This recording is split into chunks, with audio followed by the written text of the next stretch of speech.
bastantes meses de un movimiento lateral del oro, estaba estancado en el entorno de los 3.400, 3.450, pero ha pegado un subidón y ha vuelto a marcar varios hitos de máximo histórico, además en corto periodo de tiempo. Se habla mucho de que uno de los motivos es que muchos inversores están yendo a este activo refugio ante la expectativa de que haya recortes de tipos de la FED en este mes de octubre. ¿Cuáles son, a tu juicio, los motivos? Porque entiendo que será un fenómeno multicausal.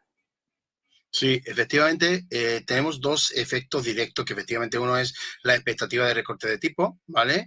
Y otro es la situación política en Estados Unidos y luego la geopolítica en general. Esos son, digamos, efectos directos. Luego tenemos otra serie de efectos indirectos que también actúan de forma muy importante, como son compras de ETF de oro que están incorporándolo cada vez más. Inversión en oro físico por parte de inversores asiáticos. Compra masiva, que lo llevamos diciendo muchísimo tiempo, de bancos centrales de los países emergentes. Distintas alternativas. Francisco Javier, sí. Hoy estamos teniendo un programa que es una locura. Discúlpame que te interrumpa, pero es que me tengo que dar paso a Donald Trump, que está reunido con el presidente de Polonia. Discúlpame. Vamos a intentar recuperar la conexión después y si no en otra ocasión. Gracias. Venga, vale, gracias. En directo desde el despacho Oval, el presidente de Estados Unidos, Donald Trump, junto al presidente de Polonia, Karol Nawrocki. Say hello to the Pope for me. Yeah, I will. Thank you very much. Thank you very much, Mr. President. Thank you very much, and I would like to express my gratitude for your invitation. Only after 1 month from my sworn and from celebration for my inauguration, it means that Polish-American relations are very important, very strong. I think that we have so strong relations that we have never had, and it's very important for me. Our relations are based, of course, on the values. Right. Thank you very much for your support, for your endorsement during my very hard campaign. I remember it, and I'm very grateful for your support. It was the fight me against others, so your support was very important, and the support of Polish people, Polish diaspora in United States of America. We have almost more than 10 million people here, and they voted for Donald Trump. They voted for me. Yeah, and in vast majority they voted also for me, so I would like to say hello to Polish diaspora in United States of America. Those relations for me, for Poland, for Poles, are very important with United States of America, and they are based on values: independence, sovereignty, democracy. And I think, Mr. President, that those values are epitomized by our common heroes. Yes. Kazimierz Pułaski and Tadeusz Kościuszko. So thank you very much, and I hope it will be very fruitful discussion around the energy, around the economy and military service. Yeah.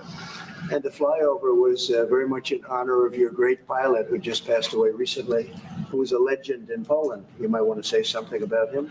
Yes, of course, it was a terrific accident in Poland. Thank you for this gesture that F-35 opened our meeting. Major Krakowian was one of the best Polish pilots, well-honed Polish pilots, and he died. He lost 2 children, so it was a great tragedy. He was a legend in Poland, actually, a legend as a pilot. He was an incredible pilot, and I think he went to the Air Force Academy, actually. But he was a fantastic pilot, and it was a big setback. The people of Poland are very, very sad, so we thought we'd do that. That was the single plane that swooped up. And machines, American machines, opened our meeting. It was great.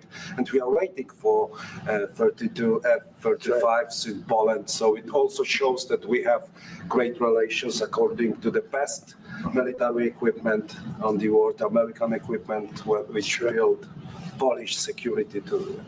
Well, Poland, we've had a tremendous relationship. I think now it's better than ever because of this relationship. It's a little special because we fought together. But we've always been very good, and we have some wonderful people, as you know. Duda, my friend, he was a good he's a good man and still a big fan of yours, very much so. So it's a great honor, and we're going to talk about trade. We'll talk about some other things. We'll take a couple of questions from the media. Will American soldiers remain in Poland? Will American soldiers remain in Poland? Yeah, I think so. I mean, do you know something I don't? I don't know.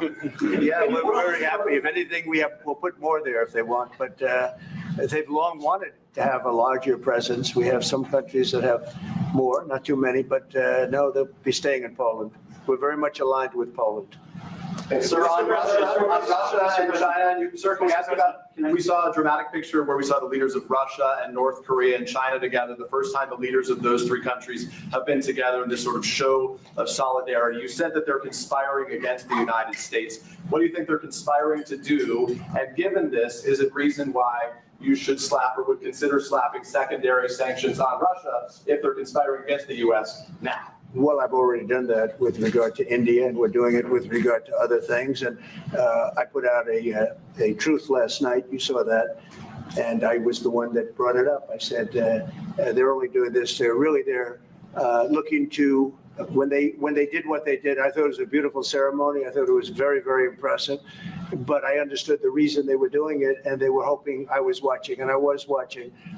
My relationship with all of them is very good. We're going to find out how good it is over the next week or two. I think that we helped China very much, as you know, when they talk about freedom. And I don't believe that, and maybe I'm wrong, I hope I'm wrong, but I don't believe that America, that the United States was acknowledged for helping China to gain its freedom. But perhaps that was just a sleight of hand. I mean, I was very surprised. I watched the speech last night. President Xi's a friend of mine, but I thought that the United States should have been mentioned last night during that speech because we helped China very, very much. What was the reason? They should have been invited. What was the reason? Mr. President, do you think they should have been invited? Yes, go ahead. You've expressed many times your frustration and disappointment with Putin, but there's no action since you took your office. How do you know there's no action? But Really? don't you worry- Wait. Who are you with? I'm with Polish media. Okay. How do you know there's no action? Would you say that putting secondary sanctions on India, the largest purchaser outside of China, they're almost equal. Would you say there was no action? That cost hundreds of billions of dollars to Russia. You call that no action? And I haven't done phase 2 yet or phase 3.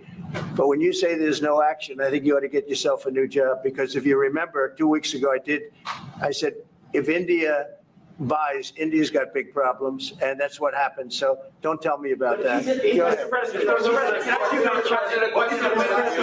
President, right now, there have been survivors of Jeffrey Epstein speaking at a press conference on Capitol Hill. They're calling for these case files, these documents to be released. And Thomas Massey, who was sponsoring a discharge position to get the House to vote on the release of those documents, says he doesn't believe you're implicated in these files, but many of your friends and donors may be, and he says that's why the Justice Department is redacting them and slow walking the release. Is the Justice Department protecting any friends or donors, sir? So this is a Democrat hoax that never ends. You know, it reminds me a little of the Kennedy situation. We gave him everything over and over again, more and more and more, and nobody's ever satisfied. From what I understand, I could check, but from what I understand, thousands of pages of documents have been given. But it's really a Democrat hoax, because they're trying to get people to talk about something that's totally irrelevant to the success that we've had as a nation since I've been president. Even if you look at D.C. right now, D.C., it's a totally safe zone. It's called a safe zone. That's a term. It's a term of art. It's a safe zone because it's very safe. You can walk down the street now and nothing's going to happen. No crime, no murders, no nothing. Because we had a lot of problems with certain places, and we still do. All run by Democrats, or for the most part run by Democrats. So what they're trying to do with the Epstein hoax is get people to talk about that instead of speaking about the tremendous success, like ending 7 wars. I ended 7 wars. nobody's going to talk about because they're going to talk about the Epstein, whatever. I understand that we were subpoenaed to give files, and I understand we've given thousands of pages of files. And I know that no matter what you do, it's going to keep going. And I think it's enough, because I think we should talk about the greatness of our country and the success that we're having. I think we're probably having, according to what I read, even from two people in this room, we're having the most successful 8 months of any president ever. And that's what I want to talk about. That's what we should be talking about, not the Epstein hoax. When should you make a decision on Ukraine, Mr. President? I have no message to President Putin. He knows where I stand, and he'll make a decision one way or the other. Whatever his decision is, we'll either be happy about it or unhappy. And if we're unhappy about it, you'll see things happen. Venezuela, can you give us a sense of what the U.S. policy, or what you're trying to achieve with the aircraft carriers, or the boats, I should say, in near Venezuela, and also the boat that you mentioned yesterday where 11 people were killed? What was found on that boat, and why were the men killed instead of taken in? On the boat, you had massive amounts of drugs. We have tapes of them speaking. There was massive amounts of drugs coming into our country to kill a lot of people, and everybody fully understands that. In fact, you see it. You see the bags of drugs all over the boat, and they were hit. Obviously, they won't be doing it again, and I think a lot of other people won't be doing it again when they watch that tape. They're going to say, let's not do this. We have to protect our country, and we're going to. Venezuela's been a very bad actor. They've been, as you know, they've been sending millions of people into our country, many of them Tren de Aragua, some of the worst gangs, some of the worst people anywhere in the world in terms of gangs. And we had some in Washington, D.C. We took care of them very quickly, but they're out of here. They've gone. But Venezuela's been very bad, both in terms of drugs and sending some of the worst criminals anywhere in the world into our country. They emptied out, you don't know this, but they emptied out their prisons in Venezuela, and they emptied them out into the United States of America. And that's part of the problem we have. We're getting them out. We're getting them out rapidly, but it's caused a tremendous problem. And Pete and all of the people that are working very hard to rectify the stupidity of the Biden administration, allowing these people to pour into our country with open borders. We are paying a big price as a country for the incompetence of the Biden administration. But think of it, opened up prisons, drug dealers, drug lords, everything coming out of Venezuela. They said, and we said, we're not going to put up with it anymore. So Venezuela has been one of the worst actors in the whole group, and we have a group of pretty bad actors. Are you wanting to force withdrawal? Yeah, thank you, Mr. President. At the end of this month, the government, or the Congress, has to pass a budget. Do you think we can avoid a government shutdown? Yeah, I do. I think the Republicans will vote for an extension. We won't have any Democrat votes. We could give the greatest budget ever. Tax cut of 50%, everybody taken care of, perfect for women, perfect for men, perfect for minorities, perfect for everything, and we wouldn't get one vote for the Democrats because they've lost their mind.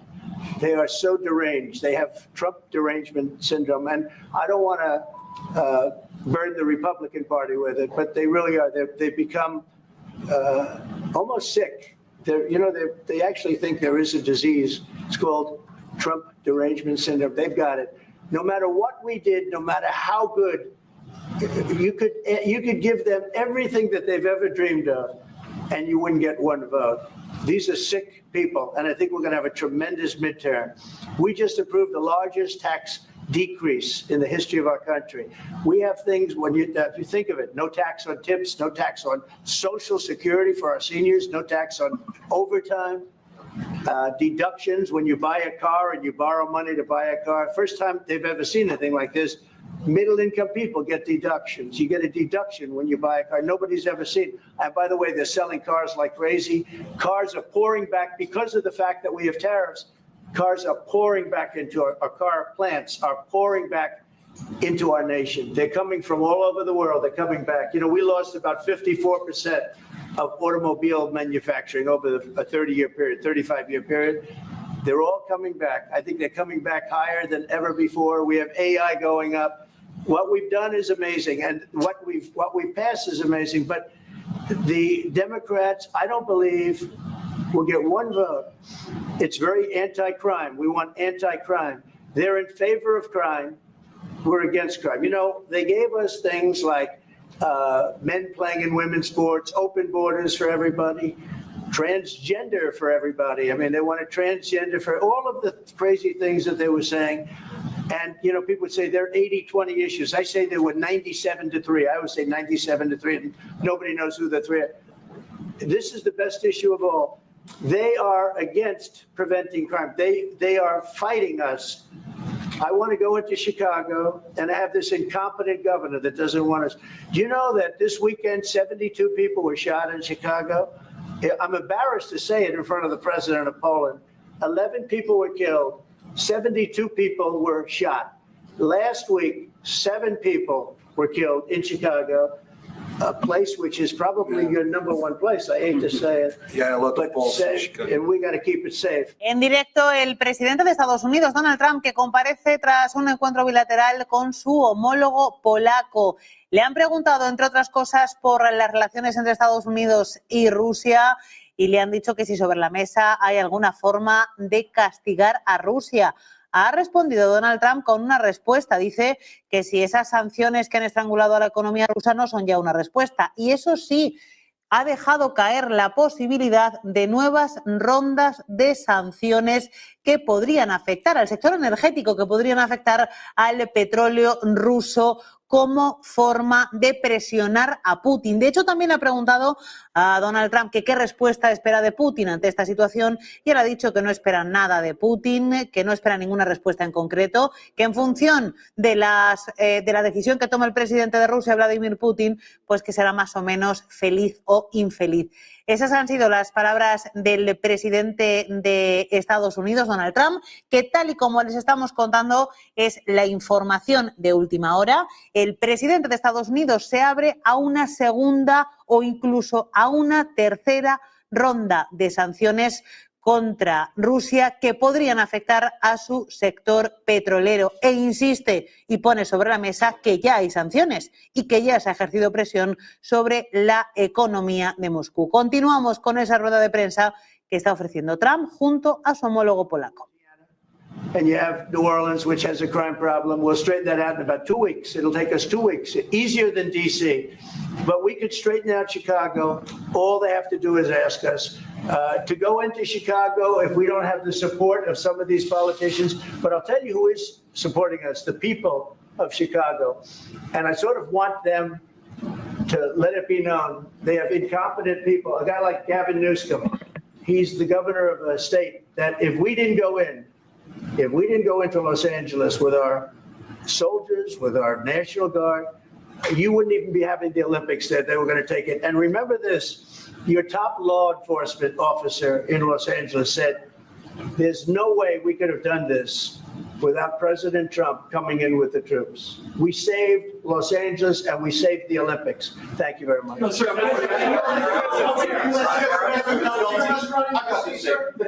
Andrew, thank you. Mr. President, in regards to Gavin Newsom, would you be open to a congressional investigation in regards to the specific Palisades fire that killed 12 seniors to see if there's any negligence on Gavin Newsom or Karen Bass in regards to those deaths? Well, I'll tell you, there's negligence on not getting people permits. That is negligent. We got all of the federal permits, Lee Zeldin. The federal permits are much more difficult. They were all gotten within 30 days. People could go build their houses. It's going to be years before they are allowed to build their house. And Karen Bass is grossly incompetent. And Newsom, this is a very incompetent guy. I watched him with the hands. I'm saying, what's going on with the hands? There's something wrong with him. Do you watch him? There's something wrong with this guy. But more importantly, he didn't allow the water to come from the Pacific Northwest. You know, they have tremendous amounts of water in California. People don't know. They send the water out to the Pacific Ocean. So I demanded it be open. If that were open during the fire, before the fire, you wouldn't have had the fire because all the sprinklers would have worked in the houses. They had no water. They had no water in the fire hydrants. You wouldn't have had the fires. It would have been put out after one house, 2 houses. But he stopped the water from coming in. And I had to send in the military to have that water opened after the fires. And now they have water, but he should have more because they still restricted. There's something wrong with these people. There's something really wrong. As to investigation, I view it as a gross incompetence. I view it as an ideology that's wrong. It's a radical left ideology. And if I didn't win this election, I think our country would be destroyed. I don't believe you'd be here right now, and our country would be destroyed. Yeah. Mr.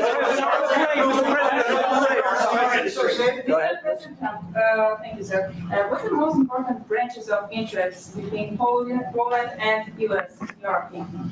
Well, it's just the relationship we have. I think there's a great trust and a great, more than most countries, more than almost any countries. We have some in a category that's very special, and Poland is in that category. We have a very special relationship. It's like the question about the soldiers that was asked. We never even thought in terms of removing soldiers from Poland. We do think about it with regard to other countries, but we would never know. We're with Poland all the way, and we will help Poland protect itself. I would like to add something. Yeah, of course, security is most important also for our relation. And I'm a historian, as you know, maybe, Mr. President. Sure. I'm a historian. And this is the first time in Polish history, in 20th century and the 21st century, that the Poles are happy that we have foreign soldiers in Poland. So the American soldiers are the part of our society nowadays. We have almost 10,000 soldiers, and this is the signal to the whole world and also to the Russian Federation that we are together. But we are not like the Poland free riders in Europe and in NATO. Mr. President Trump knows it, because our GDP for military service achieved 4.7.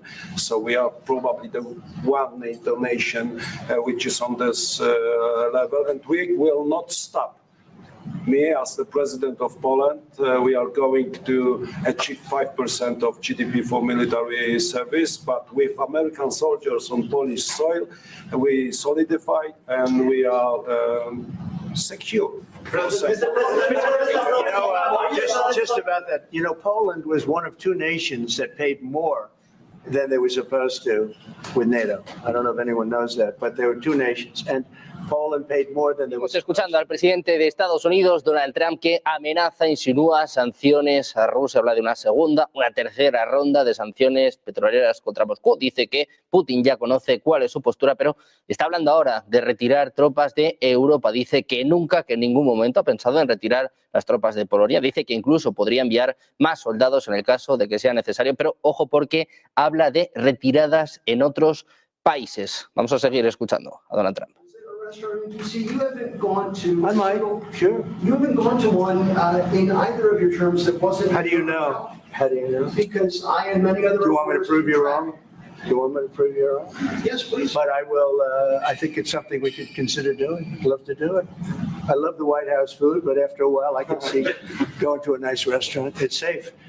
If you would have said, like the Governor Moore wanted me to go and walk through Baltimore with him, and I said, I think I'm a brave guy, but there's no reason to be stupid. They have crime that's at levels that nobody's ever seen before in Baltimore. They've done a terrible job. We go into Baltimore, straighten it out very quickly, too. You know why? They respect our soldiers. You see our soldiers. They respect our soldiers. We'd go there, too. But we're going to have people asking us to go. They're going to want to, and I think the people of those places the politicians are not in tune with the people. The people in Chicago, the people in Baltimore, the people in all of the places we talk about, they want to see us there. And I think we're pretty much waiting till we get asked and properly. We're doing them a big service. Yeah. You're talking about how historic these tariffs have been, bringing in revenue, additional revenue for our country. You've also mentioned before they could possibly replace federal income tax. Possible. Do you think that someday it's possible? It used to be. So if you go back to 1913 is when they ended tariffs. We were the richest ever from 1850. It was all tariffs. We didn't have income taxes. From 1850 to 1913. In the 1887s, about 1887, they had the Great National Tariff Act. And it was a group of people that got together because our country was so rich, they didn't know what to do with the money. We had so much money, they didn't know what to do. It was a group of very prominent people that were set up to hand out money to everybody because we were the richest we ever were. Proportionately, we were in 1887, around that time, even in 1913. We ended them in 1913. How did that work out? And then we went to the income tax system, and then we had the Depression. And by the way, a lot of people try and say that, oh, tariffs with the Depression. No, they ended in 1913. And then we went to income tax, and then in 1929 you had the Depression. They did try and bring it back in 1931-32, but the Depression had long started, and this poor, beautiful nation was gone. It was gone. We suffered for 25 years. It took 25, 30 years to really recover from the Depression. And we don't ever want to see that happen again. The tariffs are vital to the success of this country. When I say I ended 7 wars, at least half of those wars were ended because of the power of tariffs. I was able to say, well, we're not doing any business with you, or if you're going to war, we're putting a big tariff on you. And all of a sudden they announced that the war was settled. I settled 7 different wars, one going 31 years, look at the Congo and Rwanda, look at that, 31 years, 10 million people dead. I got it settled. And a little bit of that one, less than in some cases, had to do with trade and had to do with tariffs. So, you know, tariffs are vital to our country. And just so you know, other countries use them on us, but I just used them a lot better. We're in a much better position. We have trillions of dollars coming into our country. If we didn't have tariffs, we would be a very poor nation, and we would be taken advantage of by every other nation in the world, friend and foe. We're not going to let that happen. And we have a very, very big case in the Supreme Court. I can only say this. Our country has a chance to be unbelievably rich again, but it can also be unbelievably poor again. If we don't win that case, our country is going to suffer so greatly. What's the backup plan, sir? But I think we're going to have a big victory. Even if you look at the people that brought the case, they're foreign-oriented. They're foreign. Countries have taken advantage of the United States for so many years. And I started with China. You know, last term, I took in hundreds of billions of dollars in tariffs from China. But when COVID came, the last thing I was going to do is we're going to tariff France and Italy and, you know, others, Spain, when they were doing so badly. But now we made a deal with the European Union where they're paying us almost $1 trillion. And they're happy to do it. You know what? They're happy. It's done. These deals are all done. I guess we'd have to unwind them. We've done deals with Japan, with South Korea. We've done deals with many countries and others to come. And if we didn't have the power, prestige, and dignity of tariffs, and I used them wisely, and people respect America again, and we've become a rich country again. The money coming in is incredible. And again, they use them on us. If we didn't have them, they would use them on us, and we would have no way to fight them. We would be a third world nation. So I think it's one of the most important cases I've ever seen go before the Supreme Court of the U.S. You gave Vladimir Putin a 2-week deadline to agree to talks with Vladimir Zelensky.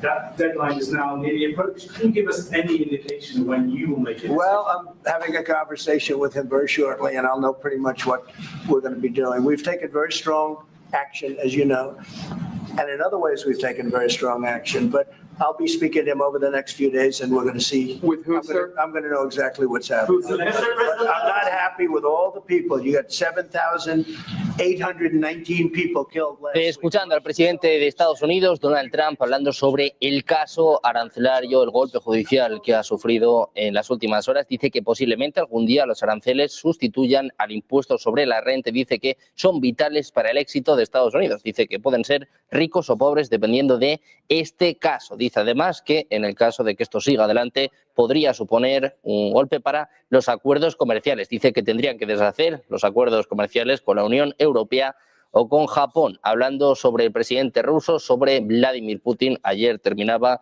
este plazo que había dado el presidente de Estados Unidos para una reunión entre Putin y Zelensky. Trump acaba de confirmar que va a hablar con Putin en los próximos días. Dice además que va a conversar en breve y que, bueno, básicamente está muy descontento con él. Sigue hablando de los 7.000 fallecidos a la semana que hay en este conflicto. Seguimos escuchando de nuevo a Donald Trump. One's defense, one's offense. The offense moves a little bit, just a little bit. You take a look. They move inches. They're dropping bombs and killing everybody. The whole thing is not since the Second World War has there been anything even close to this. And they're not, again, they're not soldiers from my country. This is my country. But I have a power to end things. That's why I was able to end 7 other wars. And you know that I thought of the 7, they're basically 7. Those are tough wars to end. Much tougher, I thought, than the war with Ukraine and Russia. I thought that Ukraine and Russia have a very good relationship with President Putin. I thought that that would be much easier. I thought that would be in the middle of the pack, maybe one of the easiest. Sometimes you never know with war. You know, war is a very interesting thing. You never know with war. War is complex and dangerous, and what a mess, what a bloody mess. It's going to get done one way or the other, but they have to stop killing all of these souls. They're souls, and we have to stop killing. Just to follow up one back here.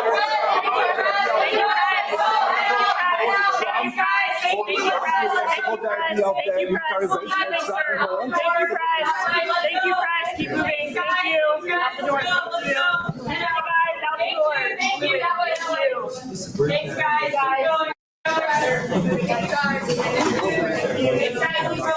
Hasta aquí ha llegado la comparecencia de Donald Trump. Terminaba hablando de nuevo de esta conversación que espera próximamente con Vladimir Putin. Dice que después de esta breve conversación sabrá lo que hacer con él. Hablaba hace escasos minutos de posibles sanciones que están sobre la mesa. Hablaba de un segundo o tercero paquete de sanciones. También ha hablado sobre el desfile militar de China. Decía que ha sido espectacular, que ha sido sorprendente, pero que Xi Jinping se ha olvidado de mencionar a Estados Unidos. También hablaba sobre los aranceles, sobre el caso arancelario que está ahora mismo en los juzgados, diciendo bueno, que va a ser clave para el devenir, el futuro de Estados Unidos. Nosotros vamos a seguir mirando a Trump, a Putin, a este gran desfile militar en China. Hacemos una pausa, 2 minutos y enseguida el noticiero de Negocios Televisión.